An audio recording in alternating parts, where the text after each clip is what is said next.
আল্লাহু আকবার। ওমর ফারুক রাদিয়াল্লাহু তাআলা আনহু, ওনার কথা শুনলে গায়ের মধ্যে গুজবাম হয়, গায়ের পশমগুলো দাঁড়িয়ে যায়। সুবহানাল্লাহ বলেন। কি পার্সোনালিটি ছিল, কি ব্যক্তিত্ব ছিল। মুনাফিকরা ওমর ফারুককে জমের মতো ভয় পেতেন। শয়তান, খুদ শয়তান এই রাস্তা দিয়ে আসলে শয়তান অন্য রাস্তা দিয়ে হাঁটতো। ওমর ফারুক রাদিয়াল্লাহু তাআলা আনহুর জীবনে যদি দেখেন, তাহলে সেখানে আপনি আদালতের, ইনসাফের, সুশাসনের, জাস্টিসের নমুনা দেখতে পাবেন। কয়টা শুনবেন? সাইয়েদনা ওমর ফারুকের রাদিয়াল্লাহু তাআলা আনহুর সন্তান আব্দুর রহমান মিশরে মদ খেয়ে মদ্যপ অবস্থায় ধরা পড়েছে। মদ খাওয়ার কারণে, মদ যদি কেউ পান করে আর যদি প্রমাণিত হয়, তার বিচার হলো 80 বেত। আওয়াজ করে বলেন কয় বেত? বাংলাদেশেও তো এই আইন আছে নাকি? বাংলাদেশে আছে? হ্যাঁ, মদ খাইলে 80 বেত। এই আইন বাংলাদেশে চালু হোক, আমরা চাই কি চাই না? চাই সবাই। এজন্যই তো ইসলাম ভাল লাগে না। ইসলামকে ভাল লাগে না।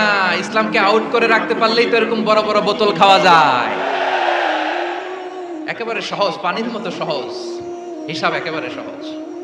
ওমর ফারুক রাদিয়াল্লাহু তাআলা আনহুর ছেলে ভুল করে মদ পান করে ফেলেছিলেন।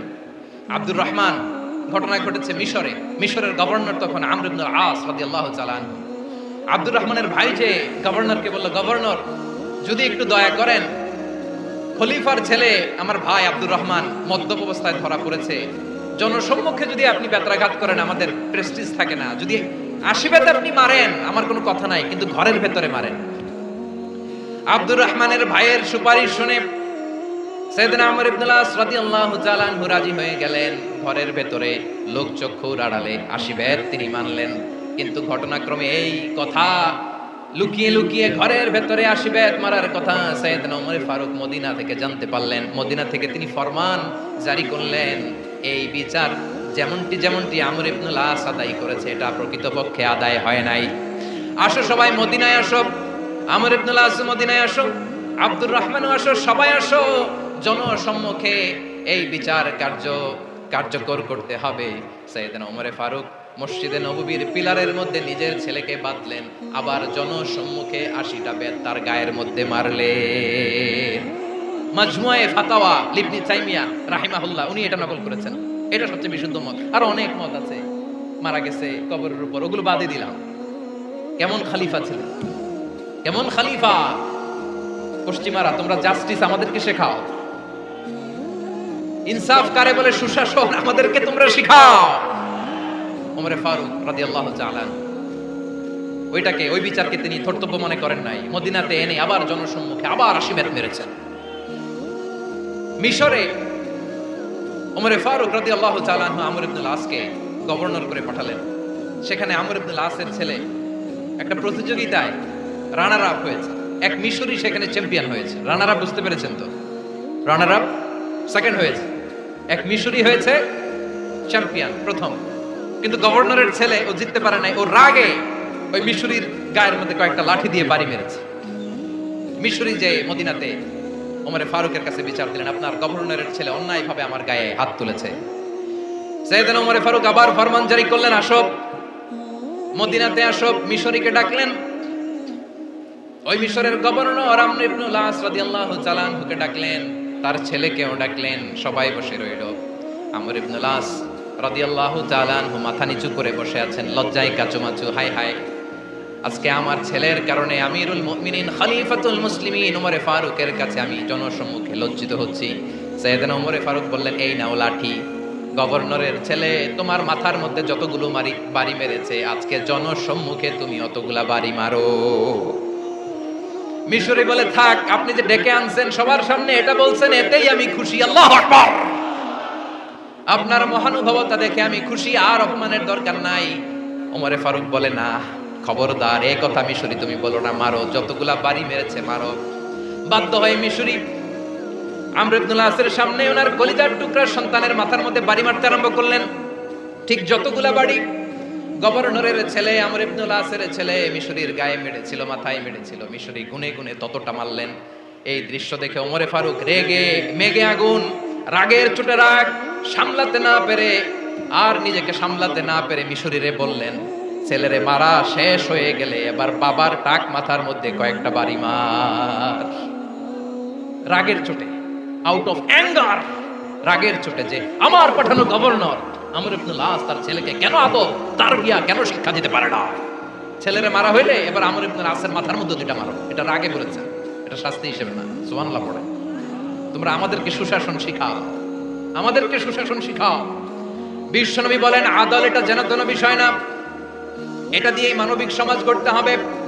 আল্লাহ তাআলা কিয়ামতের কঠিন ময়দানে যেদিন স্বামী স্ত্রীকে চিনবে না, স্ত্রী স্বামীকে দেখে পালিয়ে যাবে, বন্ধু বন্ধুরে চিনবে না, পীর সাহেব মুরিদরে চিনবে না, মুরিদ পীর সাহেবরে চিনবে না, দলের কর্মী তার নেতারে চিনবে না, নেতা তার কর্মীরে চিনবে না, বন্ধু বন্ধুরে দেখে পালাবে। কঠিন মুহূর্তে সূর্যটা মাথার কাছে চলে আসবে, জমিনটা তামার জমিন হবে, আজকের জমিনের মতো নয়। মানুষ ঘর্মাক্ত, ক্লান্ত, শ্রান্ত মাথার মগজগুলো কানের ছিদ্র আর নাকের ছিদ্র দিয়ে বেয়ে বেয়ে পড়বে। বিশ্বনবী ফরমান কিয়ামতের ওই কঠিন ময়দানে 7 শ্রেণীর ব্যক্তিকে রব্বুল আলামিন তার আরশের নিচে ছায়া দিবেন। তার মধ্যে প্রথম শ্রেণীর ব্যক্তি হলো ইমামুন আদিল। ইমামুন আদিল, ন্যায়পরায়ণ শাসক,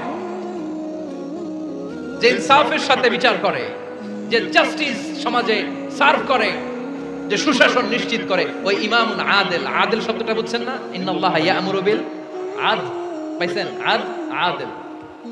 7 শ্রেণীর ব্যক্তিকে আল্লাহ তাআলা সুশীতল আরশের নিচে ছায়া দিবেন, যেদিন তার দেয়া ছায়া ছাড়া কোনো ছায়া থাকবে না। এর প্রথম হচ্ছে ইমামুন আদিল, ন্যায়পরায়ণ শাসক। চিল্লায় বলেন সুবহানাল্লাহ। আবার বিশ্বনবী বললেন ইন্নাল মুকসিতিনা ইনদাল্লাহি আলা মানাবিরা মিন নূর আন ইয়ামিনির রহমান। কিয়ামতের দিন যারা ন্যায়পরায়ণ হিসেবে আল্লাহর সামনে দাঁড়াবে, কিয়ামতের দিন রব্বুল আলামিন তার আরশের ডান দিকে ওই ন্যায়পরায়ণ লোকদের জন্য আরশের ডান দিকে একটা নূরের মিম্বারে তাদেরকে বসার সুযোগ করে দিবে। আল্লাহর আরশের ডান দিকে ন্যায়পরায়ণ লোকদের জন্য আল্লাহ তাআলা নূরের মিম্বার বানাবে। তার ঠিকানা কথা মনে করেছেন? আল আদাল, জাস্টিস। ইন্নাল্লাহা ইয়া'মুরু বিল আদল। আল্লাহ তাআলা এই আদালতের নির্দেশনা দেয়, সুবিচার, সুশাসন। প্রিয় ভাইয়েরা, এটা আমরা বাংলাদেশে চাই কি চাই না? এই যে অরাজকতা, এই যে অন্যায়, এই যে জুলুম, এই যে ইনকনসিস্টেন্সি, সমাজের অসঙ্গতি, এর প্রধান কারণ জাস্টিস নাই, সুবিচার নাই, সুশাসন নাই। শেষবারের মতো আওয়াজ করে বলেন তো, আমরা বাংলাদেশে আদল চাই কি চাই না? তাহলে প্রথম নির্দেশনা শেষ। আল্লাহ তাআলা তোমাদেরকে আদলের আদেশ দেন। এরপর আল্লাহ বললেন আমি তোমাদেরকে ইহসানের আদেশ দেই। ইন্নাল্লাহা ইয়া'মুরু বিল আদলি ওয়াল ইহসান। আমি তোমাদেরকে যেমনি আদলের নির্দেশনা দেই, তেমনি ভাবে তোমাদেরকে ইহসানের নির্দেশনা দেই। ইহসান, আওয়াজ করে সবাই বলেন তো ইহসান। সবাই বলেননি, সবাই বললে এতটুকু আওয়াজ হবে আমি বিশ্বাস করি না। আওয়াজ করে বলুন আল ইহসান। ইহসান মানে কারো প্রতি সফট হার্টেড হওয়া, মহানুভব হওয়া, অনুগ্রহ পরায়ণ হওয়া, অনুগ্রহশীল হওয়া, একে অপরের প্রতি দয়াদ্র হওয়া। একে অপরের প্রতি দয়াদ্র, অনুগ্রহশীল হওয়া ছাড়া মানবিক সমাজ কঠিন কালেও গঠন করা সম্ভব না। প্রিয় ভাইয়েরা, সুন্দর আচরণ দিয়ে, ইহসান দিয়ে যা জয় করা যায়, নরম আচরণ দিয়ে যেটা অর্জন করা যায়, কঠোরতা দিয়ে সেটা পারা যায় না। বিষ্ণু ঈসা ইসলাম ইহসান দিয়ে, কোমল আচরণ দিয়ে, তার অনুগ্রহ দিয়ে তিনি অনেক কাফিরের হৃদয়কে জয় করে ফেলেছেন। সাইয়েদনা সুমামা ইবনে উসাল রাদিয়াল্লাহু তাআলা আনহুর কথা মনে পড়ে যায়। তিনি ছিলেন ইয়ামামার বাদশা। মদিনাতে বিশ্বনবীকে হত্যা করার নিয়তে এসেছিলেন। গোপনে গোপনে বিশ্বনবীকে হত্যা করে আবার ইয়ামামাতে তিনি ফিরে যাবেন। কিন্তু কি অবাক করা কাণ্ড, হত্যা করতে পারে নাই, সাহাবাদের হাতে তিনি ধরা পড়ে গেলেন। সাইয়েদনা সুমামা ইবনে উসাল রাদিয়াল্লাহু তাআলা আনহু হত্যার নিয়তে আসলেন, কিন্তু হত্যা করতে পারলেন না। সাহাবারা ওনাকে ধরে ফেললেন, ধরে মসজিদে নববীর পিলারের মধ্যে বেঁধে রাখলেন। সুমামা ইবনে উসাল, সিরাত থেকে শুনেন, সিরাত থেকে শোনাচ্ছি, রাদিয়াল্লাহু তাআলা আনহু ইয়ামামার অধিপতি ছিলেন। ইয়ামামা বিশ্বনবীকে হত্যার জন্য আসছেন, ধরা পড়ে গেছেন, এখন মসজিদে নববীতে বেঁধে রাখছে, তার মানে বন্দী। এখন স্ট্যাটাস কি? বন্দী, ক্যাপটিভ। বিষ্ণু ঈসা ইসলাম সাহাবাদেরকে বললেন তার খোঁজ খবর নিও, সুমামা ইবনে উসালের খোঁজ খবর নিও। সাহাবার বলেন ইয়া রাসূলুল্লাহ, আপনাকে হত্যা করতে এসেছে, তার তো কঠিন ক্যাপিটাল পানিশমেন্ট হওয়া দরকার, কঠিন শাস্তি হওয়া দরকার। বিষ্ণু বললেন না, আমি যেটা জানি তোমরা সেটা জানো না। তোমরা সুমামার সাথে ভালো আচরণ করো। বিশ্বনবী সুমামার কাছে গেলেন। প্রথম দিন যে তিনি কালেমার দাওয়াত দিলেন, ইমানের দাওয়াত দিলেন, ইসলামের দাওয়াত দিলেন, রিসালাতের দাওয়াত দিলেন, আখিরাতের দাওয়াত দিলেন। পরের দিন যে বিশ্বনবী সালাতের দাওয়াত দিলেন, যাকাতের দাওয়াত দিলেন, ইসলাম কি, কিভাবে, কেমন করে পালন করতে হয় চমৎকার আর্টিকুলেট করতে শুরু করলেন। তন্ময় হয়ে সুমামা ইবনে উসাল রাদিয়াল্লাহু তাআলা আনহু বিশ্বনবীর কথাগুলো শুনতে আরম্ভ করলো। একদিন নয়, 2 দিন নয়, টানা 3 দিন বিশ্বনবী সুমামার কাছে ইসলামকে প্রেজেন্ট করেছেন, উপস্থাপন করেছেন। আওয়াজ করে বলেন, কয় দিন? 3 দিন। 3 দিন মসজিদে নববীতে বাধা। আর সাহাবীদেরকে বললেন, তার খোঁজ খবর নিও, তোমরা যে রুটি বানাও এর মধ্যে সবচেয়ে ভালো আটার রুটিটা তারে দিও, সবচেয়ে রিফাইন্ড খেজুর যেটা পিওর খেজুর এটা তারে দিও। আর বিশ্বনবী নিজের উট থেকে দুধ দহন করে ওনার বাড়ির এক কর্মচারীকে বলেছেন, দুধ দহন করে সুমামার জন্য নিয়ে যেও। সুবহানাল্লাহ পড়বেন না? সবাই তো অবাক, ইয়ামামা থেকে আসছে নবীকে হত্যা করতে, বিশ্বনবী দেখে তারে জামাই আদর করে, তাকে মজার মজার খাবার দিও, দুধ দিও, আদর আপ্যায়ন করো। একদিন নয়, 2 দিন নয়, টানা 3 দিন বিশ্বনবী এভাবে সুমামার কাছে যে ইসলামকে প্রেজেন্ট করতে আরম্ভ করলেন, ইসলামকে উপস্থাপন করতে শুরু করলেন, আর তাকে চমৎকার এন্টারটেইনমেন্ট আপ্যায়ন দিতে আরম্ভ করলেন। টানা 3 দিন যখন ইসলামের দ্য বিউটিজ অফ ইসলাম, ইসলামের সুমহান বাণী সুন্দর উপস্থাপন শেষ, তাকে আপ্যায়ন শেষ, বিশ্বনবী বললেন সাহাবাদেরকে, যাও এবার সুমামার হাতের পায়ের রশি দুটো খুলে দাও। সাহাবারা বললেন, ইয়া রাসূলুল্লাহ, কি বলেন আপনি? ও তো হত্যাকারী, সুযোগ পায় নাই, আপনারে মারতে পারে নাই, ছেড়ে দিলে আবারও আপনার উপর তলোয়ার নিয়ে ঝাঁপিয়ে পড়বে। নবী, এই সিদ্ধান্ত আপনি নিতে যাবেন না। বিশ্বনবী বললেন, যেটা বলেছি সেটা করো, সুমামার রশিগুলো ছেড়ে দাও, সুমামার হাতে পায়ের রশিগুলো যে তোমরা খুলে দাও। সাহাবারা তর্ক জুড়ে দিলেন, লা ইয়া রাসূলুল্লাহ, এমনটা করবেন না, তো ভয়ঙ্কর ভয়ঙ্কর খুনি, কি জানি কি হয়ে যায়। বিশ্বনবী বললেন, না, তার হাতে পায়ের রশিগুলো খুলে দাও। সাহাবারা বিশ্বনবীর কথা মতো তার হাতে পায়ের রশিগুলো খুলে দিল। সুমামা মুহূর্তের মধ্যে মসজিদে নববী থেকে বের হয়ে ইয়ামামায় ফিরে না যে মসজিদে নববীর পাশে একটা খেজুর বাগান ছিল সেখানে চলে গেলেন। সেখানে একটা ছোট্ট কুয়া ছিল, কুয়ার পানি দিয়ে তিনি গোসল করলেন। সুবহানাল্লাহ পড়েন। কুয়ার পানি দিয়ে গোসল করে মসজিদে নববীর সামনে এসে বিশ্বনবী এবং সাহাবাদের সামনে দাঁড়িয়ে সাব্বাবা উঁচু করে বললেন, আশহাদু আল্লা ইলাহা ইল্লাল্লাহ ওয়া আশহাদু আন্না মুহাম্মাদান আবদুহু ওয়া রাসূলুহু। আল্লাহু আকবার। আমি সাক্ষ্য দিচ্ছি আল্লাহ ছাড়া কোনো ইলাহ নাই, আর মুহাম্মদ আল্লাহ তাআলার প্রেরিত বান্দা এবং রাসূল। প্রিয় ভাইরা, ইহসান দিয়ে যা জয় করা যায়, কঠোরতা দিয়ে সেটা কঠিনকালেও জয় করা যায় না। আওয়াজ করে বলেন, ঠিক কি না? এবার সুমামা দাঁড়িয়ে বলে, ওগো নবী, আমি তো কালিমা পড়ে মুসলমান হয়ে গেলাম, এবার শোনেন, এই মুহূর্তের আগে আপনার চেহারার চাইতে নিকৃষ্ট কোনো চেহারা আমার কাছে ছিল না, কিন্তু শাহাদা পাঠ করার পরে আপনার চেহারার চাইতে উত্তম শ্রেষ্ঠ কোনো চেহারা আমার কাছে আর নাই। ও নবী, আজকের দিনের আগে ইসলাম ধর্মের চেয়ে নিকৃষ্ট অপছন্দনীয় কোনো ধর্ম আমার কাছে ছিল না, কিন্তু এই মুহূর্ত থেকে ইসলামের চেয়ে সেরা শ্রেষ্ঠ পছন্দনীয় কোনো ধর্ম আমার কাছে নাই। নবী গো, আজকের দিনের আগে মদিনার চাইতে অপছন্দনীয় নিকৃষ্ট কোনো শহর আমার কাছে ছিল না, কিন্তু এই মুহূর্তের পর থেকে মদিনার চাইতে কোনো শ্রেষ্ঠ শহর আমার জানা নাই। সে ছিল গমের বড় ডিলার, গম বেচতো। কি বেচতো? তার গম কিনে মক্কার লোকেরা রুটি খাইতো। সে ঘোষণা দিল, আজকে থেকে মক্কাবাসীদের জন্য সব গম আমি হারাম করে দিলাম, মক্কাবাসী এখন না খেয়ে মরে। সুবহানাল্লাহ পড়বেন না? মক্কাবাসী বিশ্বনবীর কাছে আসলেন, এসে বললেন, মুহাম্মদ, আমরা তো তোমার ভাই, তোমার চাচা, তোমার ভাতিজা, তোমার আত্মীয়, তুমি সুমামারে বলো সে যেন আবার গমের সাপ্লাই মক্কার জন্য অনুমতি দিয়ে দেয়। বিশ্বনবীর অনুমতি ক্রমে সুমামা আবার মক্কাতে গম পাঠাতে শুরু করলো। পড়েন সুবহানাল্লাহ। ইহসান, ইহসান দিয়ে আপনি যেটা জয় করতে পারবেন, you can win the heart of your enemies. ইহসান দিয়ে আপনি আপনার শত্রুর হৃদয়কে জয় করতে পারবেন। আওয়াজ করে বলেন, ঠিক কি না? এজন্য আল্লাহ বললেন, ওয়া আনফিকু ফি সাবিলিল্লাহি ওয়া লা তুলকু বিআইদিকুম ইলাত তাহলুকা ওয়া আহসিনু ইন্নাল্লাহা ইউহিব্বুল মুহসিনিন।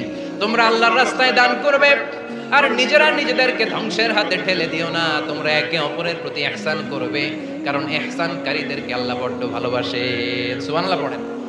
আবার সূরা রহমান আল্লাহ বললেন, হাল জাযাউল ইহসানি ইল্লাল ইহসান। ফাবিআইয়ি আলা, সবাই পড়েন ফাবিআইয়ি আলাই রাব্বিকুমা তুকাযযিবান। ইহসানের প্রতিদান হিসেবে ইহসানি হয়। বিশ্বনবী সুমামার প্রতি যেমন ইহসান করেছেন, সুমামাও ঠিক তেমন ইহসান ফিরিয়ে দিয়েছে। ঠিক কিনা বলেন? তাহলে এক নম্বরে হচ্ছে আদ, ন্যায় বিচার। দুই নম্বরে সবাই বলেন ইহসান, সদাচরণ। ইহসান দুই ধরনের প্রিয় ভাইরা, ইহসান ফিল ইবাদা, ইহসান ফিল মুআমালা। ইহসান ফিল ইবাদা হচ্ছে একাগ্র অনুভবে ইবাদতে ডুব দেওয়া, এর নাম ইবাদতের ইহসান। সুবহানাল্লাহ পড়ো। বিশ্বনবী বলেন ইহসান মানে কি জানো নাকি? হাদিসে জিবরিলে সাইয়েদনা জিবরিল আলাইহিস সালাম বিশ্বনবীকে বললেন আখবিরনি আনিল ইহসান। নবী আমাদেরকে বলেন ইহসান মানে কি? বিশ্বনবী বললেন আনতা আবুদাল্লাহা কাআন্নাকা তারাহু ফাইন লাম তাকুন তারাহু ফাইন্নাহু ইয়ারাক। ইহসান মানে হলো এমন ভাবে তুমি আল্লাহর সামনে নিজেকে উজাড় করে ইবাদত করবে, তুমি ভাববে তুমি আল্লাহকে দেখতে পাচ্ছ। আর এটা যদি ভাবা তোমার জন্য কঠিন হয়ে যায়, অন্তত এতটুকু তুমি ভাববা যে আল্লাহ তোমাকে দেখতে পাচ্ছেন। ঠিক কিনা বলেন? ও আমার বীর চট্টলার ভাইরা, কেউ যেটা দেখে না সেটা দেখে কে? এই বিশ্বাস হৃদয়ের মধ্যে আছে? নামাজে যখন দাঁড়ান এই ফিলিংসটা আনা যাবে? হ্যাঁ, এশার সালাত তো এখনো হয় নাই না? আলোচনা শেষে এশার সালাত এখানে অনুষ্ঠিত হবে, তাই না? আচ্ছা বলুন তো, আমরা এশার সালাত পর্যন্ত বেঁচে থাকবো এই গ্যারান্টি আছে কার কার? হাত তোলেন। কয়েকজন হাত তুলছে পেছনে, না বুঝে তুলে ফেলছে। এশা পর্যন্ত যে আমরা হায়াত পাবো কোনো গ্যারান্টি আছে? সবাই আওয়াজ করে বলেন গ্যারান্টি আছে? গ্যারান্টি নাই। এজন্য বিষ্ণু ইসলাম বলেছে এমন ভাবে নামাজে দাঁড়াও, ইবাদত করো, মনে করো হতে পারে এটাই আমার জীবনের শেষ নামাজ। Perform the salah as if this is your last and final prayer. এমন ভাবে সালাতে দাঁড়াও, ভাবো হতে পারে এটাই তোমার জীবনের শেষ নামাজ। এমন ভাবে নামাজে দাঁড়াও, ভাবো এটাই শেষ নামাজ। তাহলে নামাজে একাগ্রতা বাড়ায় দিবে কে? ফলে ইবাদতের ইহসান আমাদের অর্জিত হবে। আর মুআমালাতে ইহসান হলো, বিশ্বনবী বলেন ইন্নাল্লাহা তাবারাকা ওয়া তাআলা কাতাবাল ইহসানা আলা কুল্লি শাই ফাইদা কাতালতুম ফাআহসিনুল কিতলা ওয়া ইযা যাবাহতুম ফাআহসিনুদ যাবহা ওয়ালিয়ুহিদ্দা আহাদুকুম শাফরাতাহু ওয়ালিয়ুরিহ যাবিহাতাহু। ইহসান দুই ধরনের। আওয়াজ করে বলতে হবে কয় ধরনের? সবাই বলুন আওয়াজ করে, কয় ধরনের? একটা হচ্ছে ইহসান ফিল ইবাদা, ইবাদতে ইহসান। ইবাদতে ইহসান কি? একাগ্র অনুভব দিয়ে ইবাদত করা, মন প্রাণ দিয়ে ইবাদত করা। আর মুআমালাতে ইহসান কি? সব কাজে, দৈনন্দিন কাজে, কর্মে, সামাজিক অ্যাক্টিভিটিতে কোমলতা প্রদর্শন করা, অনুগ্রহের সাথে সবকিছু করা। আল্লাহ তাআলা ইন্নাল্লাহা তাবারাকা ওয়া তাআলা কাতাবাল ইহসানা আলা কুল্লি শাই, তিনি সব কিছুর ব্যাপারে ইহসানকে আবশ্যক করেছেন। সবকিছু, মুমিনের সব কাজে ইহসানের পরশ থাকবে। ওয়া ইযা কাতালতুম ফাআহসিনুল কিতলা, বিষ্ণু বলেন তুমি যখন কাউকে হত্যা করো ইহসানের সাথে করো। সুবহানাল্লাহ পড়বেন না? যখন হত্যা করো তখনও ইহসানের সাথে। আচ্ছা হত্যা করবো আবার ইহসান আসবে করতে করে তো মেরেই ফেলবো আমি। আল্লাহ, ও ভাই একজন খুন করেছে, খুনি, রাষ্ট্রীয় আইনে তার শাস্তি হয়েছে ডেথ পেনাল্টি, মৃত্যুদণ্ড। এখন মৃত্যুদণ্ড দেখে আপনি যেমনি মন চায় তেমনি মারবেন লোকটারে? ওর নাক কেটে ফেলতে পারবেন? ওর কান কাটতে পারবেন? ওর চোখ উপড়ে ফেলতে পারবেন আপনি? যেমন মন চায় তার অঙ্গহানি করা যাবে না। ইহসানের সাথে তাকে হত্যা করো। সুবহানাল্লাহ, this is Islam, this is the true essence of Islam. ওয়া ইযা যাবাহতুম ফাহসিনুদ যাবহা, যখন জবাই করবে তখনও ইহসানের সাথে জবাই করো। করব জবাই, ওইখানেও নাকি ইহসান।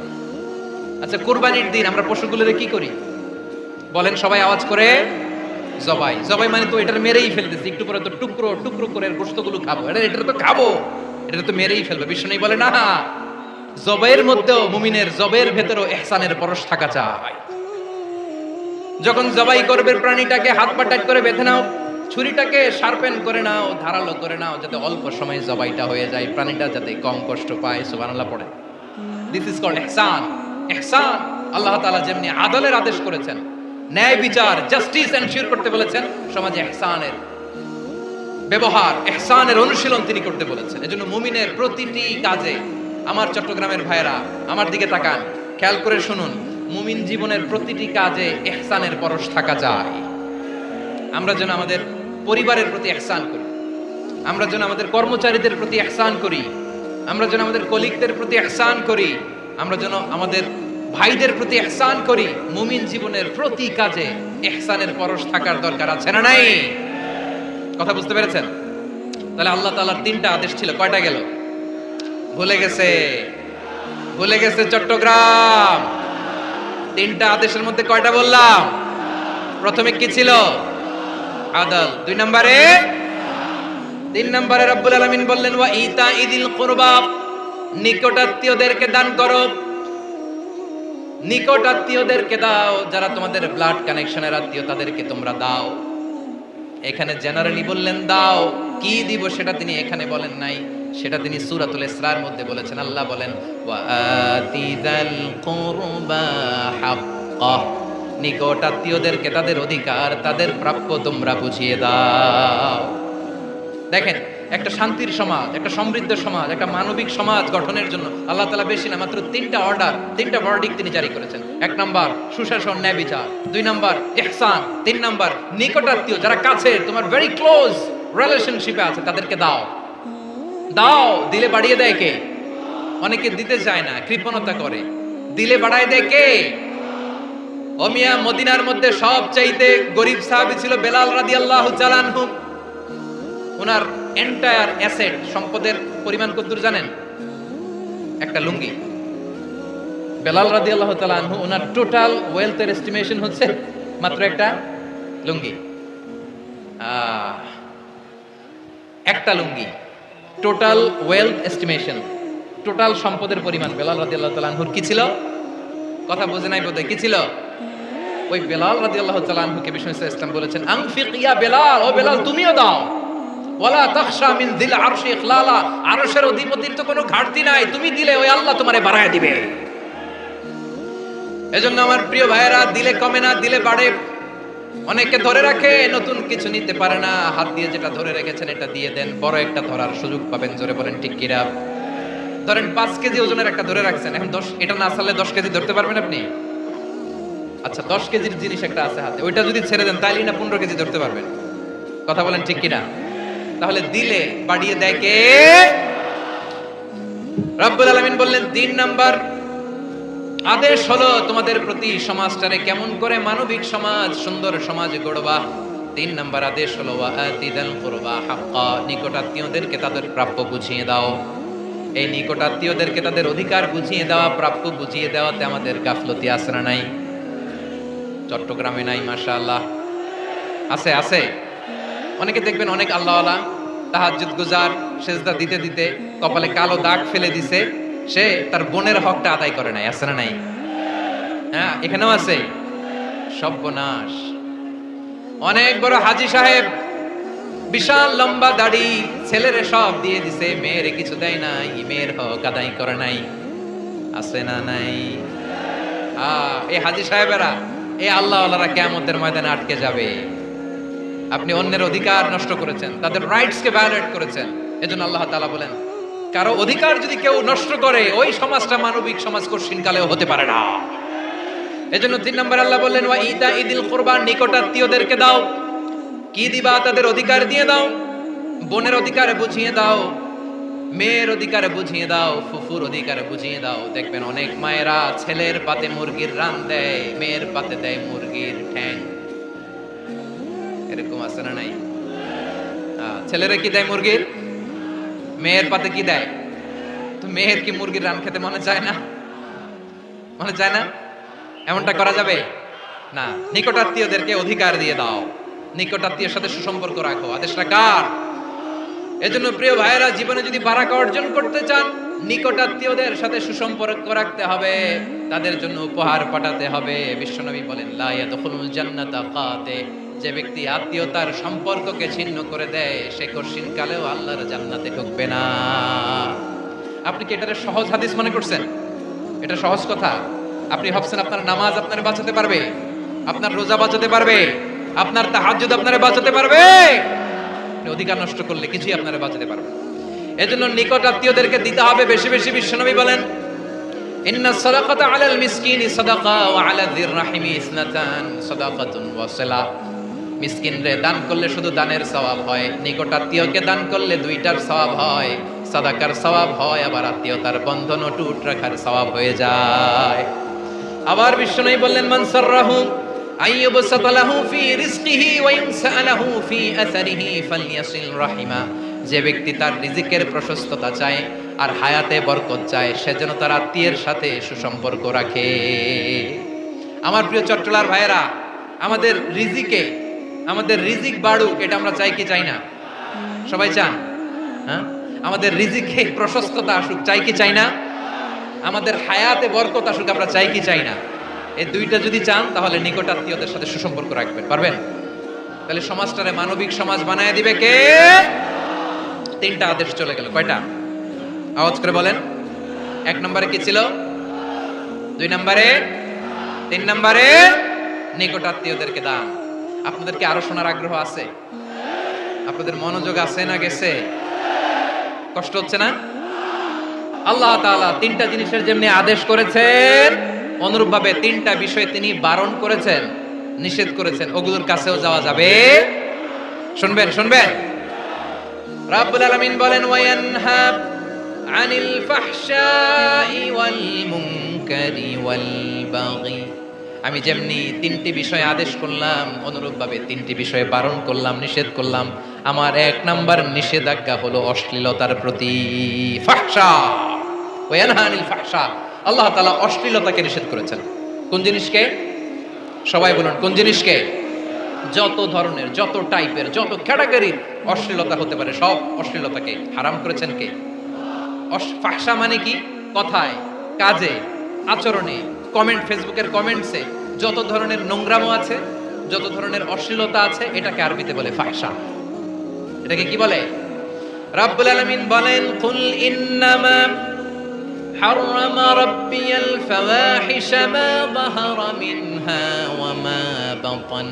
ও নবী, আপনি বলে দেন, আমার রব প্রকাশ্য, অপ্রকাশ্য, স্পষ্ট কিংবা অস্পষ্ট, দৃশ্যমান কিংবা অদৃশ্যমান সব অশ্লীলতাকে হারাম করেছেন। সব ধরনের অশ্লীলতা হারাম, সব ধরনের।